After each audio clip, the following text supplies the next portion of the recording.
Hello, everyone. So I guess we are starting with this seminar. So this is the seminar on digitizing the onboarding journey, regulatory and industry perspectives. We want to present to you the panel for this specific seminar. And I would like to introduce to you the different speakers. So we have Stuart McGlynn from the HKMA. We have King Leung from Invest Hong Kong. We have Pascal Nisri from Czech. And I hereby just pass the stage to them to quickly introduce themselves. So maybe Stuart, you first. Sure, thank you, Benedict. Stuart McGlynn. I run the AML program for the Hong Kong Monetary Authority. We are the banking regulator, also supervise e-payment providers in Hong Kong. And I've been in this role and also working within the Financial Action Task Force from standard setting for quite a while. I think in the context of this panel, very, very excited to be discussing this. It's a big part of our work at the moment.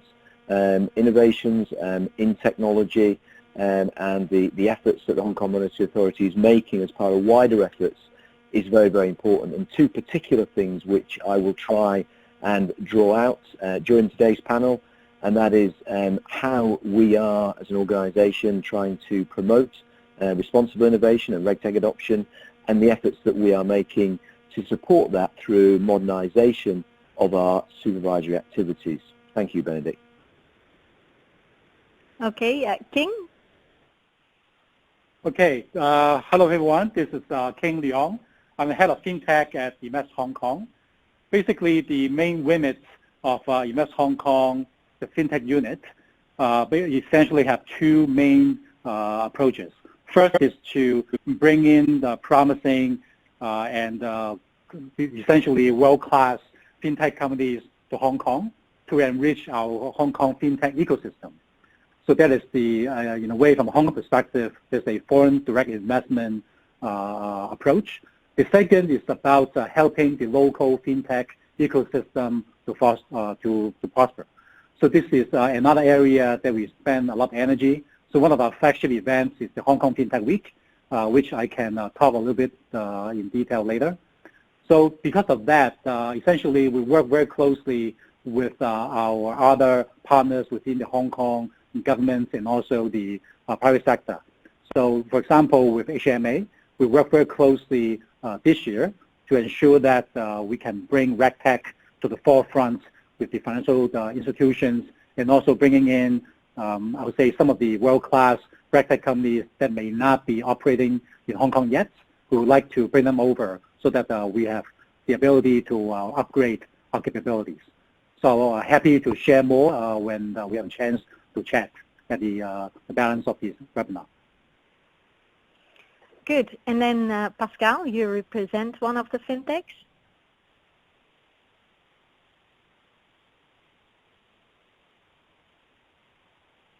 Pascal, we can't hear you. Hi everybody. Pascal Nisri speaking. Hopefully you can hear me now better. So I'm Pascal Nisri, the founder and CEO of Check, a digital identity and eKYC startup. We are a Hong Kong company but with offices in various parts of the world. From a personal background, I've spent 20 years in the financial industry as a managing director at HSBC, having worked across various geographies like France, UK, Hong Kong, Australia, Indonesia, various disciplines, business, technology, strategy, and various positions around the world. So Global Chief of Staff for the Retail Bank, COO for Retail Banking and Wealth Management in various countries, Head of Business Banking, also Head of Global, Head of Transformation for the Private Bank. So various roles that gave me a good first-hand view into the world of KYC, AML, and things that Check is helping with today. I've been asked today to illustrate with my perspective and Check solutions what is possible in the world of KYC and AML remotely, including for corporates. So when I'll answer a few questions later, I'll illustrate that on the screen. Thank you. Good. So the way we will conduct this seminar is that I will give every speaker approximately 10 minutes where we will go over a couple of key questions. During that time, anybody who's listening in, feel free to ask questions on the BrightTalk platform, and we will turn to those questions in the last 20 minutes of this webinar.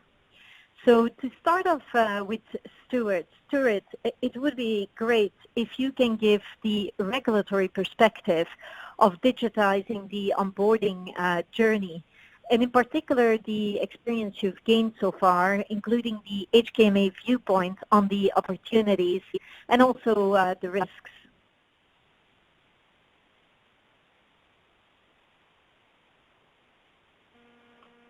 Yeah, hello, Benedict.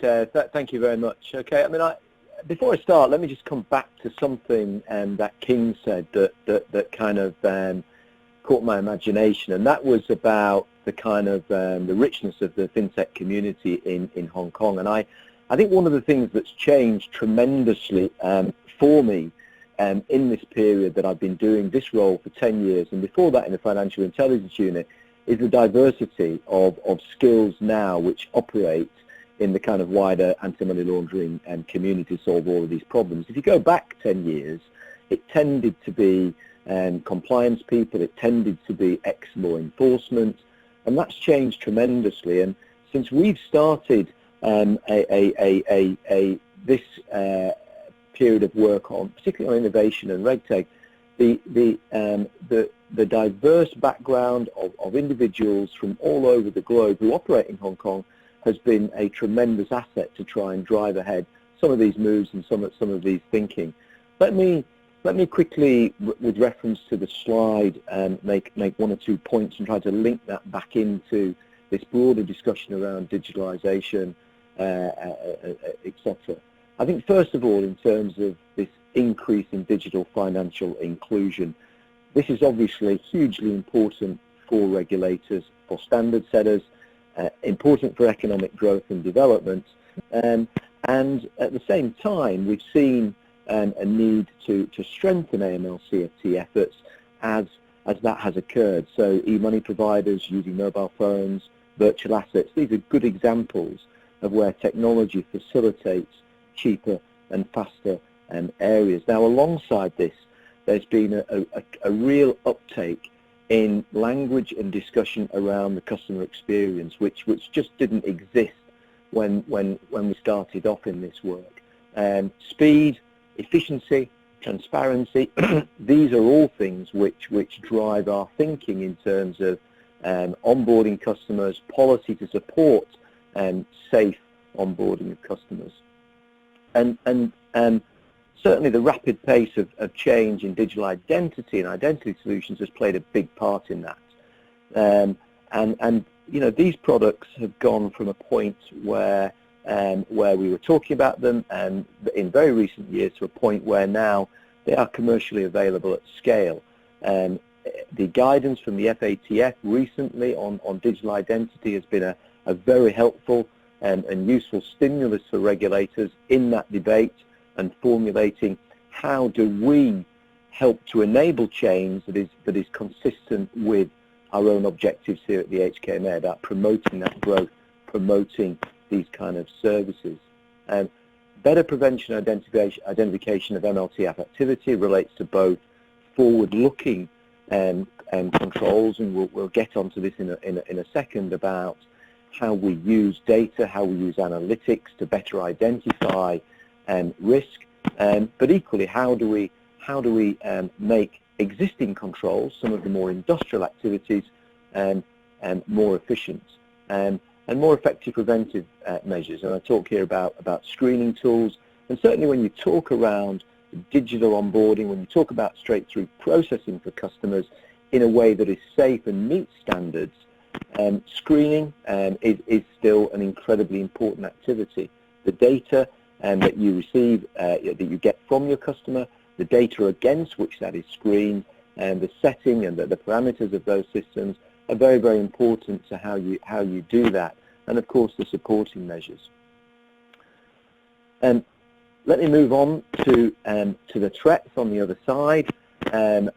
increase in cyber-enabled crime, and this is something which I could talk on a little bit later, but certainly at the moment in respect of COVID-19 related fraud, we've seen a proliferation of online frauds that have capitalized on some of the vulnerabilities in our system.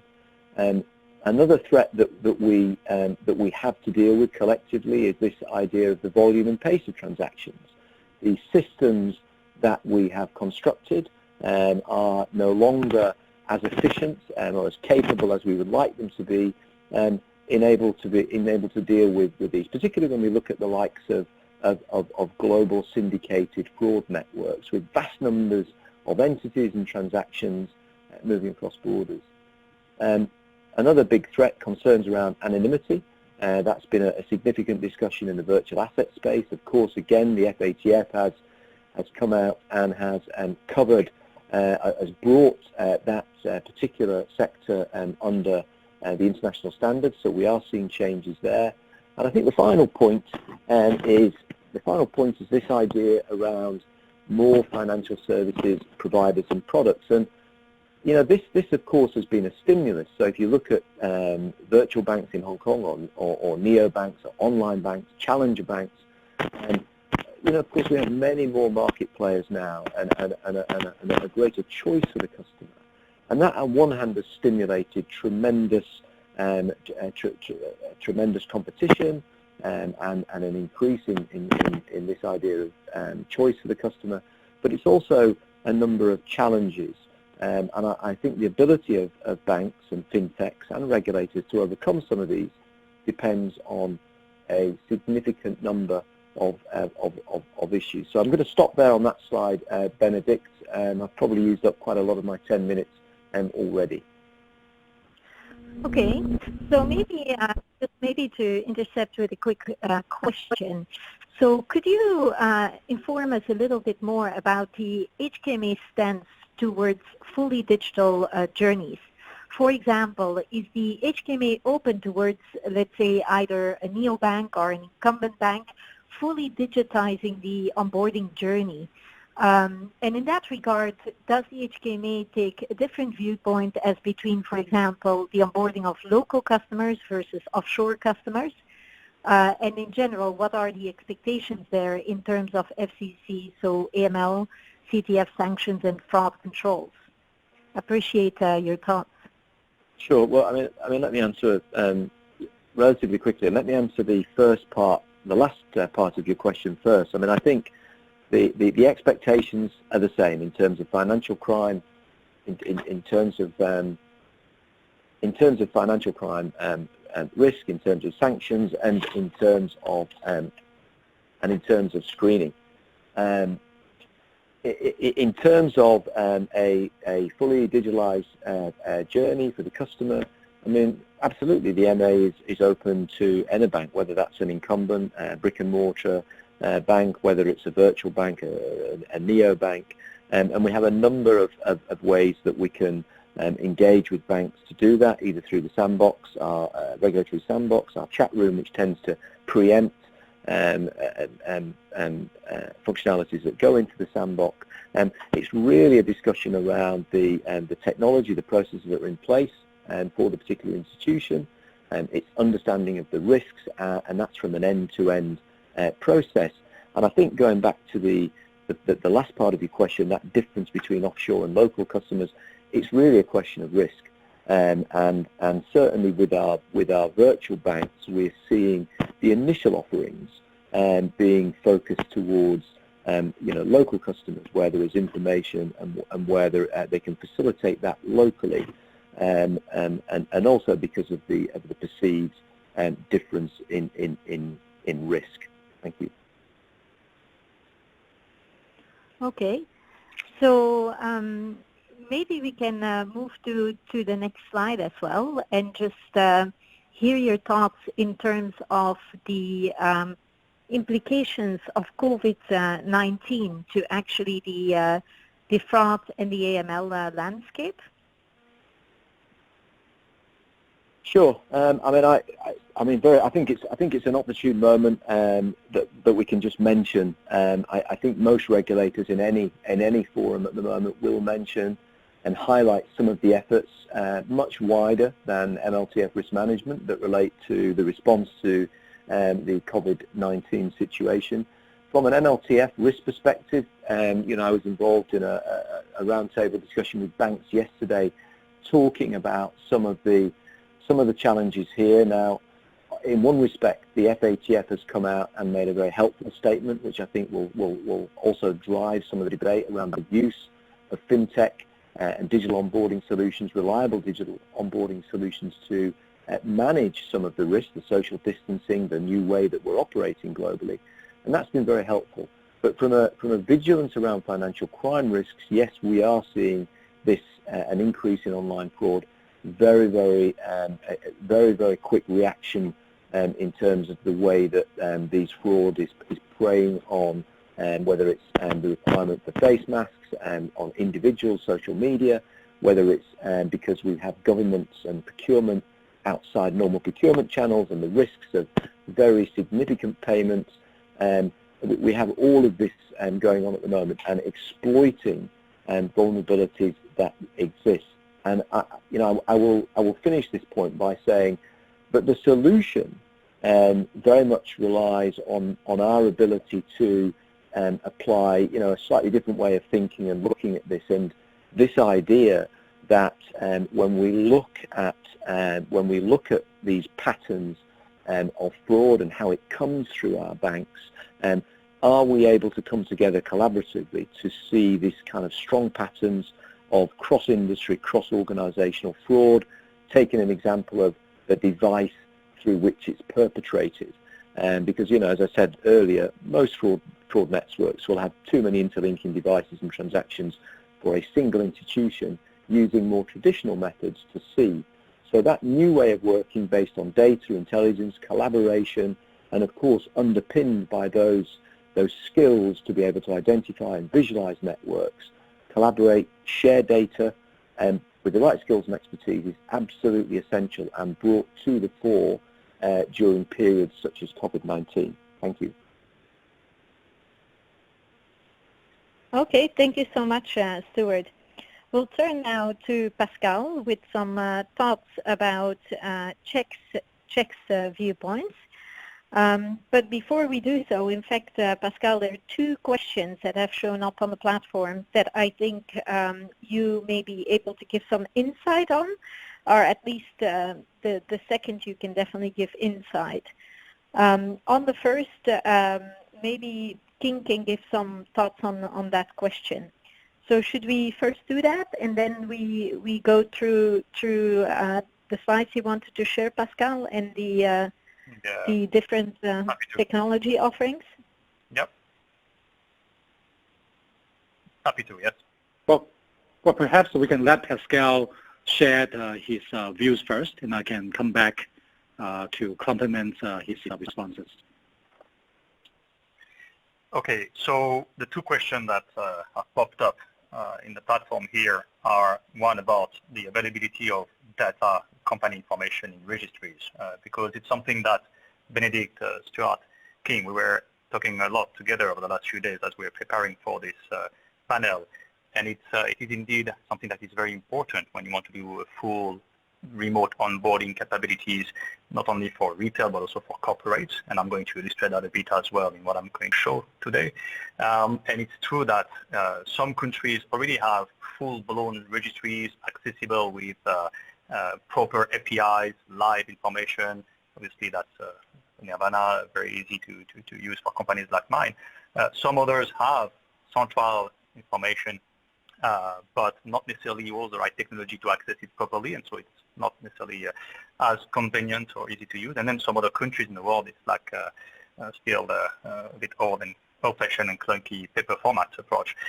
So it's obviously a key part of what we're talking about, and I think, King, you have some views on the work being done in Hong Kong, for instance, in that context, because some other countries in the region, in Asia, have already moved forward quite fast on that that space, and I think you and Stuart had views on the work that is underway right now in Hong Kong on some things around registries and things like this. And I'll come back after to the other question that is on the system. Right. Thank you, Pascal. I guess I can comment on some information that have been made public. So, but in terms of the specific question about company registry, I don't have that particular information. So what I can share is that the information are twofold. Number one, as of end of last year, the Hong Kong government have opened up 700 new data sets to the public. Whereas for the current planning, there will be an additional 230 new data sets to be made available. Now, but in terms of exactly what those data are, I think it's, there's just so many. It's a bit difficult to comment here. But essentially, the government has recognized that it's important to open up data to enable different applications. So I think these are information that I have on hand. So perhaps I don't exactly address the company registry question, but then this is in progress. King, just to complement as well, what I should say as well is the fact that indeed it's much better if a country has a live API that companies can access to do onboarding. That's great, and it can do a lot of things then to feed into platform like Check and do a lot of things that I'm showing after, like the company unwrapping, UBO discoveries and stuff like this. But even when there is no such live access to registries like this, there are other ways to gather that information via different kind of data sources and partners. And that's how, for instance, Check can access information for approximately 400 million companies around the world. Not all of those countries, though, behind have a live access to the registry, but still between the combination of that and data sources and all, you can have all of that accessible. The second question, Benedict, that was asked here on the system was about somebody asking saying that Check is an iOS app and is a company currently integrated with clients in Africa and can serve the African continent. So actually, that's something I'm touching after in my slide, but in a sense, Check is not an iOS app. Check is a platform with web and mobile front ends for both the staff of financial institutions and its retail and corporate customers. So yes, there is an iOS mobile app, and the Android version is coming out soon. But the core of it is also the various web front ends, enabling the full remote onboarding, the digitization of the onboarding for retail and corporate, and then also a full-blown end-to-end APIs that can connect to the front end and the back end of a given bank. So it's not only limited to an app per se. And yes, indeed, we can access information and do a lot of our capabilities in the African continent as well. Maybe, Benedict, I can jump into providing a bit of perspective on the digitization. The question, I think you wanted to ask me a few questions on this. Yeah, it would be great if you can comment on the site we now have in front of us in terms of the different types of technologies involved. Yes, of course. So the first thing I want to provide a bit more context about what's happening in digitization. Okay, so it's obviously a big challenge for large financial institutions, for which most of the time the relationship managers spend most of their time on various administrative tasks, and then you have a lot of customer complaining about never-ending face-to-face processes, and we all have those friends of ours who tell us about that, or various social network posts which keep talking about that. And it's especially complex as it's often involving long forms, you know. It's not only about taking a picture of an ID. KYC is not taking a picture of an ID. It's a lot more than that. And especially when you talk about the corporate onboarding. It's also something that is challenging because it's a continuous process. It's not only, I mean, today's forum is about digitalization of the onboarding, but actually a lot of the pain points come from all the periodic refreshes of KYC and ML checks. It's kind of never ending. Even when the customer is not asking anything, usually banks would refresh that regularly. Whilst at the same time, you need to know so much information about customers as a bank, but at the same time, you also need to be very wary of all the privacy regulation, GDPR for European citizens, and then you have a lot of similar regulation around the world, CCPA and other kind of this in Asia. And it leads often to a very siloed approach where you as a person, Benedict, what you give to the bank as a retail customer, what you give to the bank as a director of a business, what you give about your business, all of that is very often very siloed across business line, across countries, etc. So it's a very complex process for the big banks. Over the last few years, I think we have all seen the appetite of those financial institutions to actually digitize the whole thing, to really change their approach. It's not always, it does not always translate into a hard, concrete reality. There are a lot of differences between banks and countries. They all have digital strategies to digitize the various front ends and so on. Some of them with deep end-to-end engineering. Some of them it's more kind of on the front end, and then you have a lot of manual work involved in the back. So it's not fully there yet. And I think for a long time the banks were waiting on the regulators to issue official guidance. But even then, after that, often big institutions don't necessarily want to be the first one to go through, even when the regulation is supporting that. So there's a lot of pressure those days, of course, coming from the neobank, the virtual bank, increasing the competitive landscape, including in Hong Kong. But it's not always driving a big end-to-end engineering in the bigger institutions. Having said this, it is starting, it is happening in some of them. And it's quite exciting for a startup like Czech to see all the activities going on the regulatory front.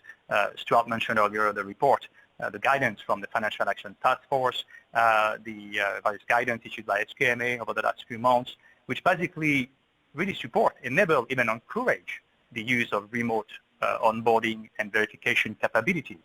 I think the FATF guidance not so long ago was even insisting on the fact that it is actually often safer when you have a solution like a remote onboarding tool like Czech that verifies a person that is being onboarded and those kind of things. Sometimes even safer that when a teller is doing it in the branch. So I think it is really being encouraged now, and there are also a lot of initiatives around the world to push it, not only support it and enable it, but even to push it, like KYC utility project and all.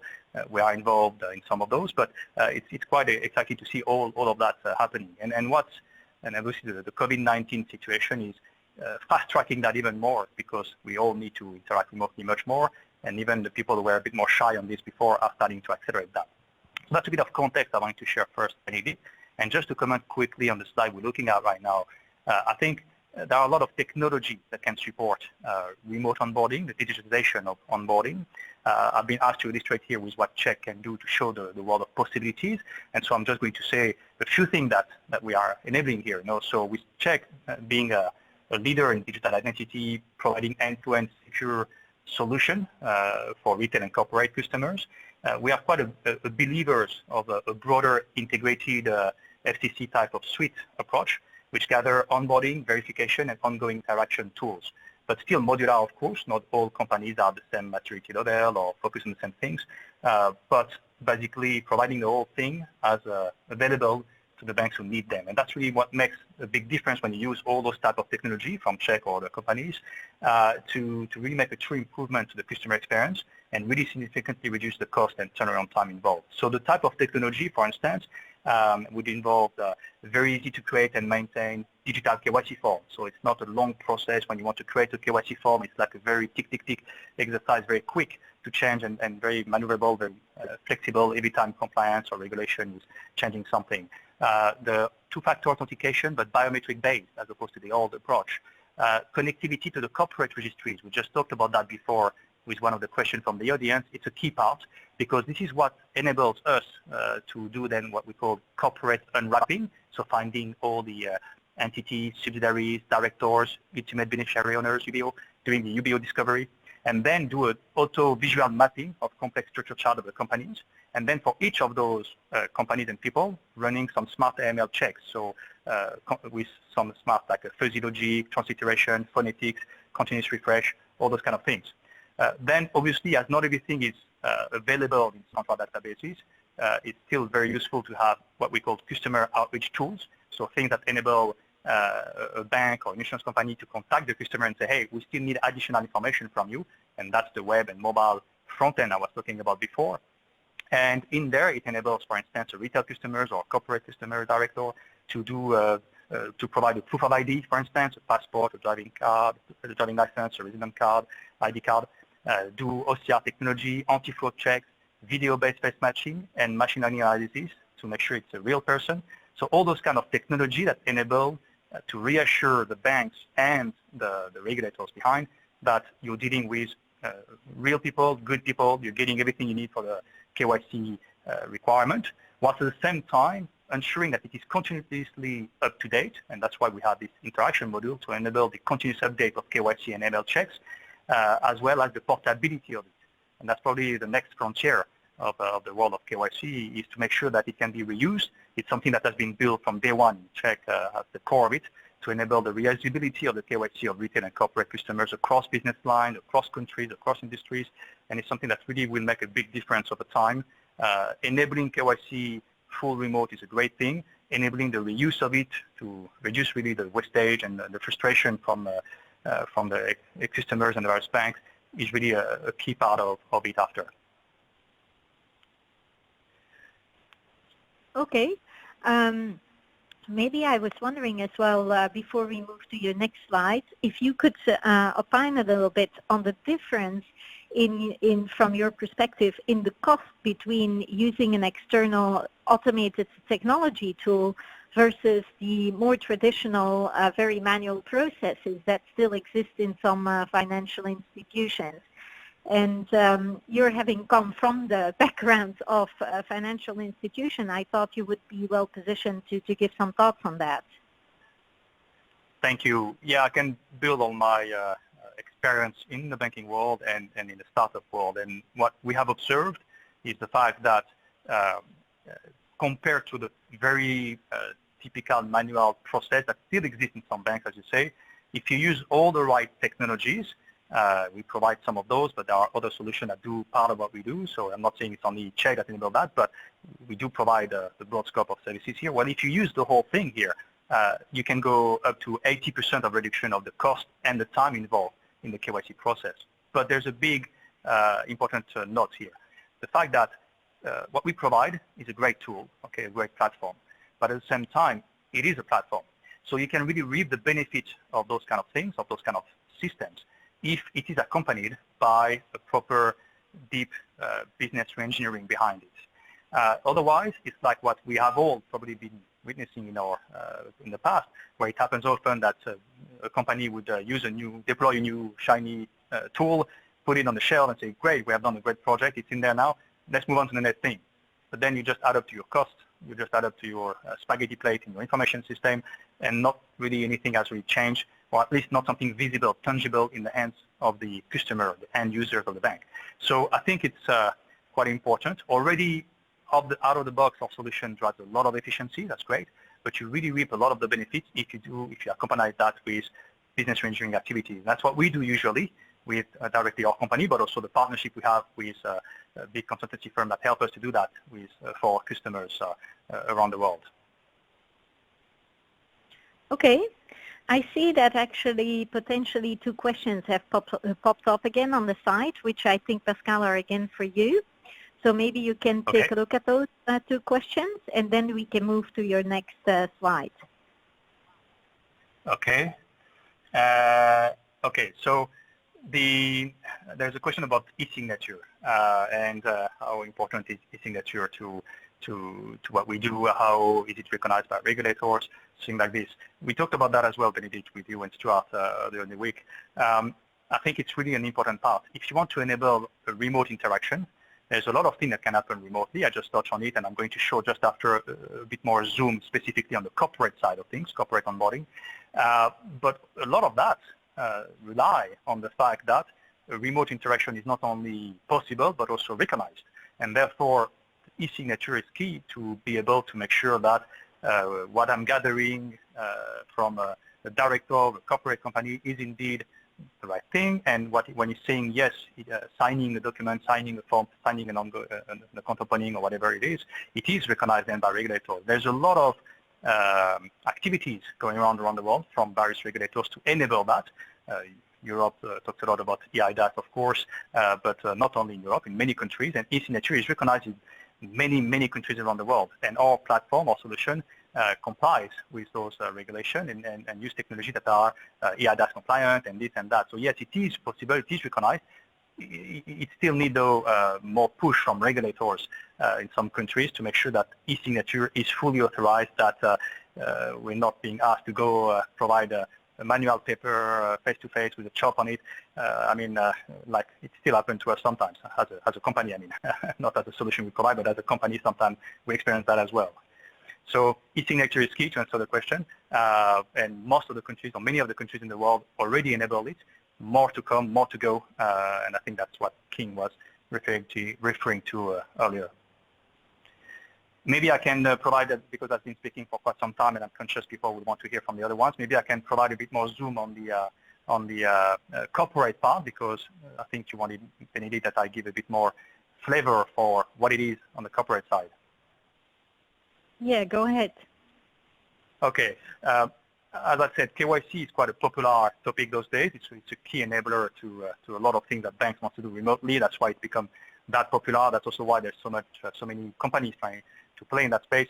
Very often, though, what I've seen, what I've heard, the debate is very often evolving around the document scanning, identity checking. It's good, it's very important, but it's one part of the story for retail onboarding and corporate onboarding, but especially for corporate onboarding, which is actually a much more complex endeavor with a lot of different parts to it if you want to do it fully remotely. So the type of tools we provide and make it available to banks and others are the following, to illustrate a bit here. So let me just click on this. Hopefully it should show on the screen. The first thing is enabling the financial institution to create and maintain the KYC form I mentioned earlier. So when you onboard companies, there are a lot of data points that are being requested. If you look at the forms, the onboarding forms for many banks, it's like several hundred data points and documents being requested in there. It's quite complex. But then you have a lot of situations, a lot of parameters. If it is a company like this, then you ask that. And then if it is in that country or that segment, then you do this. It's quite complex there. We created something that is making it very easy for a given bank to really visually drag and drop and change dynamically all those onboarding forms and take account of all those various regulatory requirements and situations across their business lines and countries, even retroactively when there is something that is added by compliance later on and things like this. That's the first important tool that is required there. Another one is the fact that we provide all the solution, the various front end, and I touched on this in the question earlier, the web and the mobile front end for the bank staff, for the customer of the bank, so that it's not, we don't just tell the bank, here's an API and we can help you do a lot of background verification and stuff like this. We do that as well. We have that in our suite of products, but we also give them the full-blown visual solutions as a software as a service that they can give in the hand of their customers without having to spend millions and millions of development costs and stuff like this to enable that. And it also incorporates in there what I alluded to earlier, all the smart AML, so not a basic comparison between left and right, but all the fuzzy logic, the transliteration, the phonetics, the continuous refresh of the list, making sure it's really trying to make sense of all those AML checks, declutter the noise, avoid all the false positives. That's a key part that is important when you want to do remote. Then I guess the crux of the corporate KYC part is this connectivity to the registries or to the various information. There's been a question earlier on this. I've touched on this 2 or 3 times. You've heard the word registry, company unwrapping quite a lot, because it is really a key part of what is required for a bank to understand who they are dealing with on the corporate side. It's obviously more complex than when I'm onboarding Benedict as a person. I need to understand all the subsidiaries, the various directors and UBOs, which might be in various parts of the world. I need to be able to capture information from them. Sometimes the company does not have all that information themselves. Sometimes it is sourced directly by check from the registry. Sometimes they have to provide information, but the company centrally does not have that information. So they need to be able to delegate a part of the request to a director or UBO who might sit in different parts of the world. All of that is enabled by the platform we provide and makes it much more dynamic. It's not a static graph. It's like visually we show what the company looks like around the world. We show the UBOs. If something is missing, the company secretary or the KYC coordinator or the business being onboarded can drag and drop something more, add a bubble, take a director away, move around the shares, really provide the most accurate and real information, clarifying what is coming from the golden source, what is being added, and providing then all that back to the bank, which gives them all the information and all the reassurance they need to perform a remote onboarding. As I said, not everything is available in central registry. That's why we have those customer outreach tools that enable the director to provide additional documents or verify himself. All of this with all the, of course, the typical verification information of people and documents, OCR, face matching, proof of life, those kind of things, with all the anti-fraud check, which is quite important, making sure it's not a fake document. And as I said, also can be fully integrated into the respective bank's information system. You don't need to use the front end we give you. It is a possibility to make it better and faster for you, but you don't have to. You can also connect it all in your systems. And all of that fully encrypted end-to-end. We don't see the data, so it's very safe and reassuring for the regulators and for any compliance team to know it is done in a safe way. So that's example of solutions that enable for our customers and others really full remote interaction for the onboarding and continuous interaction of corporate customers. So it is possible. I think that's a question you were asking me earlier and earlier in the week, Benedict, illustrating what is possible in the world of corporate, because sometimes there is a perception that it's more complicated, it's not that sure. It is possible. There's a lot of things we provide and other companies do. And so it's just something that needs to be more supported or advertised by regulators, as it is the case in many countries already who are pushing for such solution with, again, corporate KYC utilities and things like this. Yeah, thank you very much. I totally agree. There's a lot of solutions in the retail space, in the retail onboarding, and it's good to see the evolution of solutions in the corporate onboarding space. Stuart, I was wondering if you wanted to share some thoughts about the difference in terms of so far the regulatory guidance on the retail side versus the corporate automated onboarding side. Might be interesting to get your perspective on that, and after that we'll move to King. Yeah, sure. Thanks, Benedict. I think Pascal has brought out some really useful points within that about some of the challenges that exist around corporate onboarding digitally, remotely. I think what's important to say to start off, make a 2 or 3 quick points. The first point is that the international standards on which we all base our regulations and law in this area don't preclude this. So you can do this. And those standards are technology neutral, and that's cascaded down certainly into the approach that we adopt at the HKMA. As you and Pascal say, there is a lot more guidance around onboarding the individual because the solutions are less complex, and these are things which are already there and able to be applied. In terms of the corporate, there is some guidance globally. In a few countries in Europe, they do that. But I think ultimately, what people have to think about here is the issues that you go through for a corporate, and that is the identification and verification of the corporate customer, the identification and verification of individuals associated with the corporate customer. Now, the technology solutions there are more readily available and in use. But as Pascal says, sometimes, and we're operating on a risk-based approach here, either the data may not be in a digitized format, or the solution there for many corporate customers for them to be able to deal with that. So I think those are the issues there for that. But of course, it's not precluded, and we have these discussions in our chat room, our sandbox, and what we expect of banks and institutions to come in is come in with a detailed proposal how they can meet these various elements. And it may be a combination or a hybrid approach of some methods that we are already in use in banks, together with some aspects that reduce some of those pain points that Pascal has talked about. But as he says, this area is accelerating very quickly. Thank you. Okay, Pascal, I see there is a question that I think is relatively easy for you to answer. And it links quite directly to this topic. So maybe could you quickly opine on this one? It is the question on the corporate accounts and people being in different locations. Yes. So yeah, the question is asking for the corporate onboarding, how do you do to take care of the directors who might be in different locations? Not everybody is sitting in Hong Kong with the business in Hong Kong facing the bank right now in Hong Kong.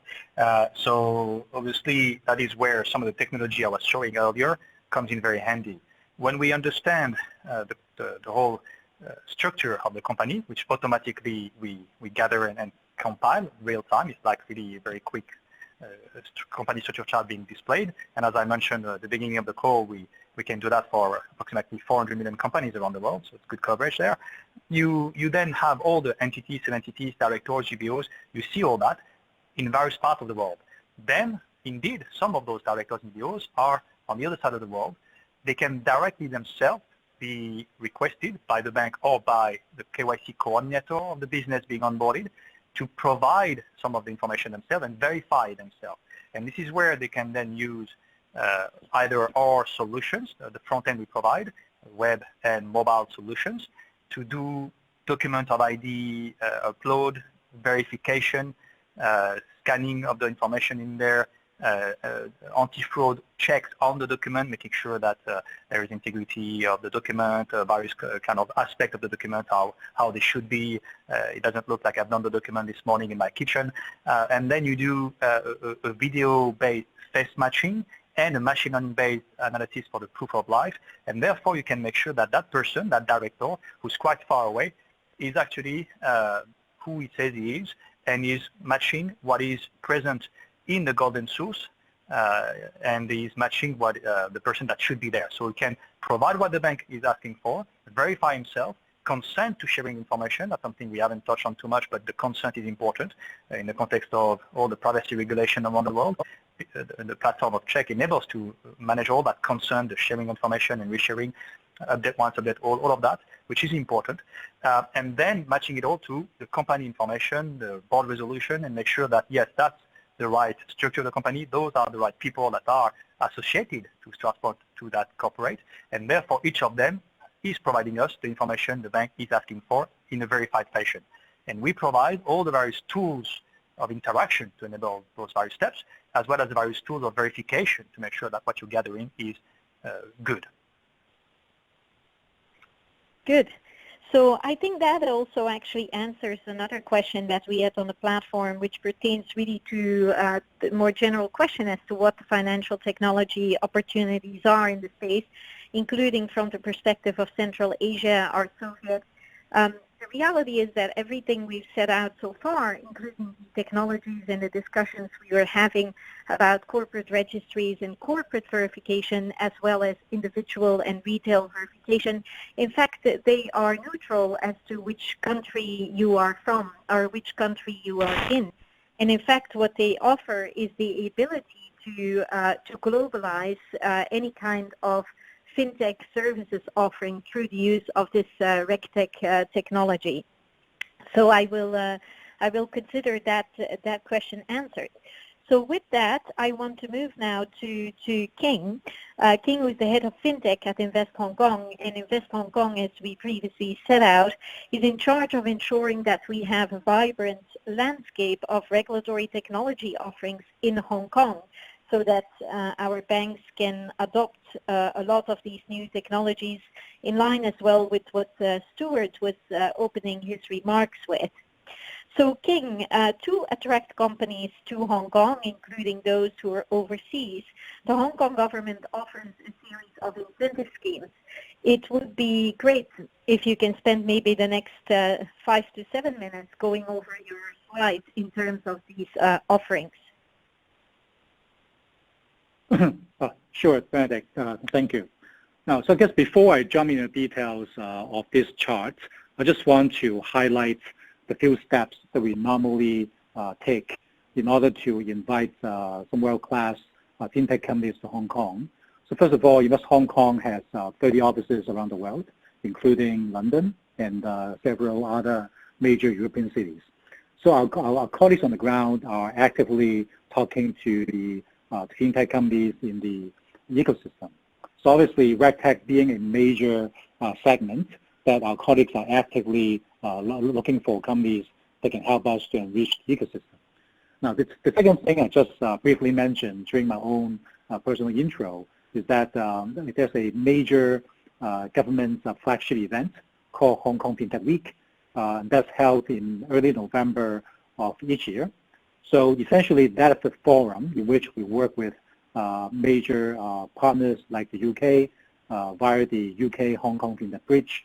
So in fact, our counterparty will be the UK DIT, who will work very closely with them, again, to bring in, let's say, UK delegation to Hong Kong so that we can showcase those companies to the banks, 160 plus banks in Hong Kong, 160 plus insurance companies, and so on.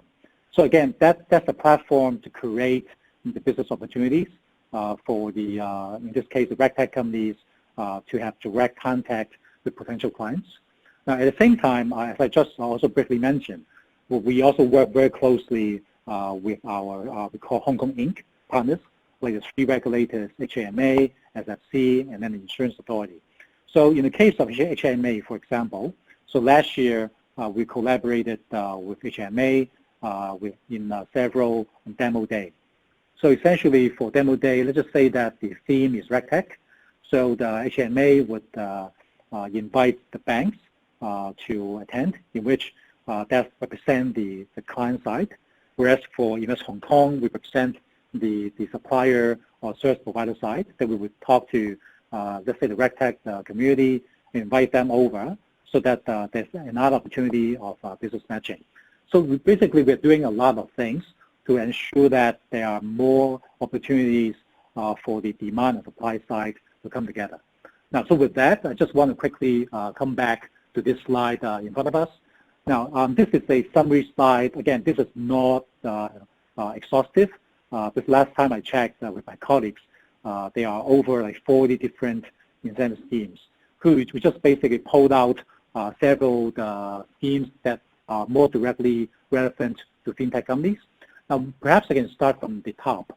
Now, when the company comes into Hong Kong, so obviously there are some costs related to setting up company, registration, and so on. So that fee is waived for this year.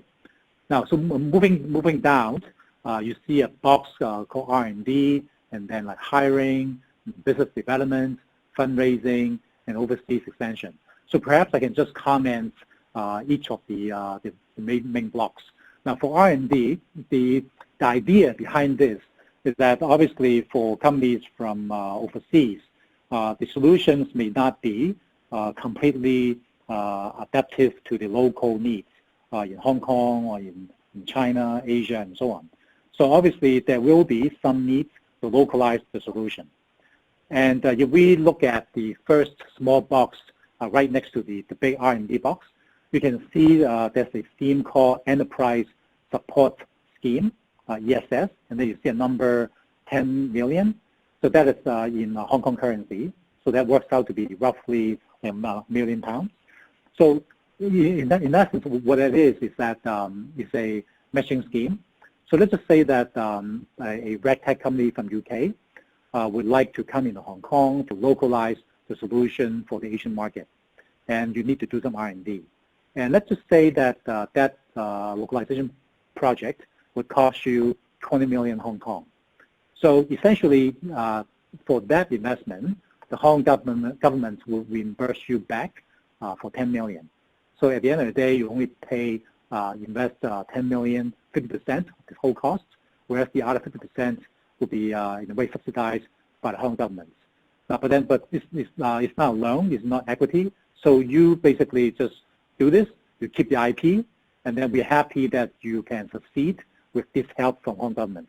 So this is our sort of gesture to help companies to essentially expand their the local technology offerings. Of course, I think along the way, you obviously will hire some tech talents in Hong Kong, which also can benefit the ecosystem.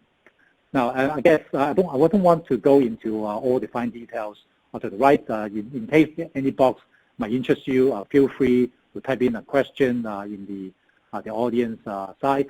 Now, maybe I can quickly move down to the hiring box. Now, let's just pick the one in the middle. We call it the researcher program.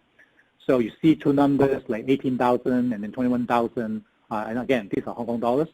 So what that means is that when you come in and you have to set up a team and you have to hire people with, let's say, a bachelor's degree, actually the Hong Kong government would subsidize the salary of that person up to 2 headcounts with a bachelor's degree.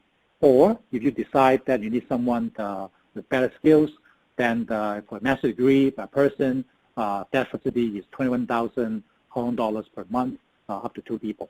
So again, there are lots of details. I'll be happy to take up more questions offline.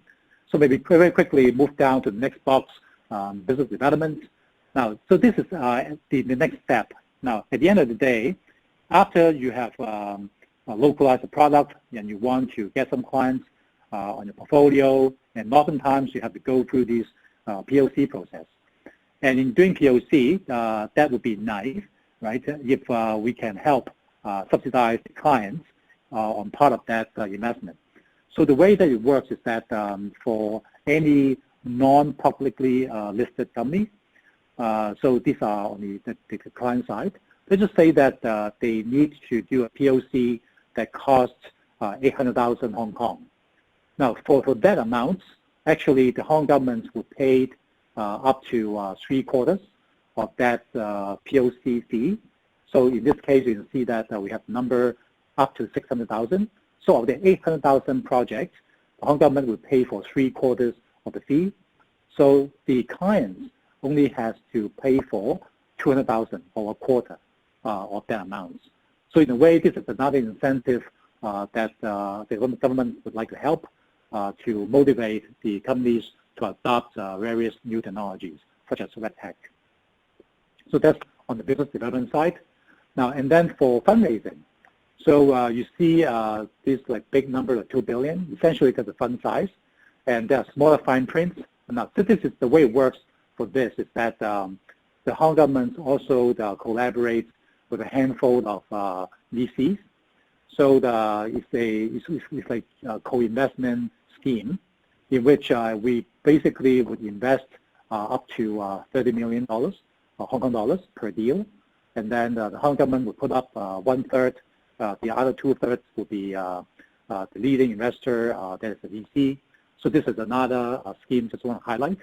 And last but not least, for overseas expansion with different funds, so the BUD fund is like $4 million US, is that so once you land in Hong Kong and you want to go overseas, let's say you want to go to another Asian market, actually the Hong Kong government would give you for up to $4 million Hong Kong dollars to help you expand beyond Hong Kong. So again, these are just some of the highlights to give a sense to the audience that at every step of the way, from start to expand overseas expansion, Hong Kong government are very proactive to try to give different level of support to help you succeed.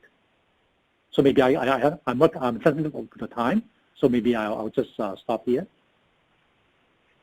Well, thank you very much, King. And so I guess the message from this panel has been loud and clear. First of all, from a regulatory standpoint, innovation is encouraged. If there are any pressure points, such as those that are raised on this call, for example, on e-signature or on the corporate registry, then feel free to continue escalating these matters, including through Invest Hong Kong. And you saw King's contact details on the prior slide. I'll just put them back up. And then from Czech's standpoint, again, the message has been quite clear that there are a lot of technologies now that can be combined and can be tested for better onboarding verification.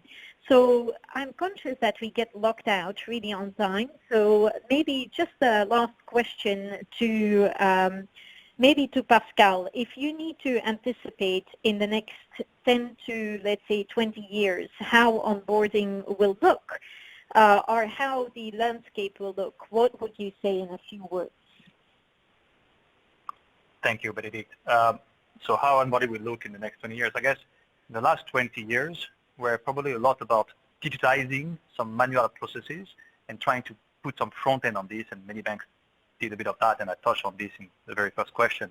I think now we are at the stage where things are much more mature, and we set a solution like Check, but not only. And I think the next 20 years will be about a lot more transparent interactions, so a lot more automated centralization of the data, no more need to fill forms, whether it is paper or digitized or any other form, a lot more API-based kind of machine-to-machine interactions for onboarding, monitoring, all of that. So what I'm trying to convey is I think it's going to be not necessarily less controls done, I don't think regulation will ease on this. I think it's going to be even more, if anything. But it's going to be probably done in a more full, seamless automation. So we won't even realize anymore that we are being KYC'd, I guess.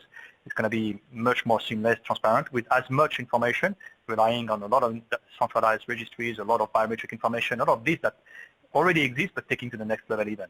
In the meantime, as I try to convey in my part, there's a lot possible already with existing solution, as you just said, Benedict. And so if anybody is interested, please contact me on LinkedIn or on our website, and happy to explain more on this. Yeah, so thank you very much to the panelists. And as Pascal mentioned at the end, feel free to contact any of us, any of the speakers on our LinkedIn profiles. We're all very widely available on LinkedIn. And we look forward to speaking again in the future. Thank you so much. Yep. Thank you very much. Thank you. Okay, thank you. Thank you, everybody. Okay, bye.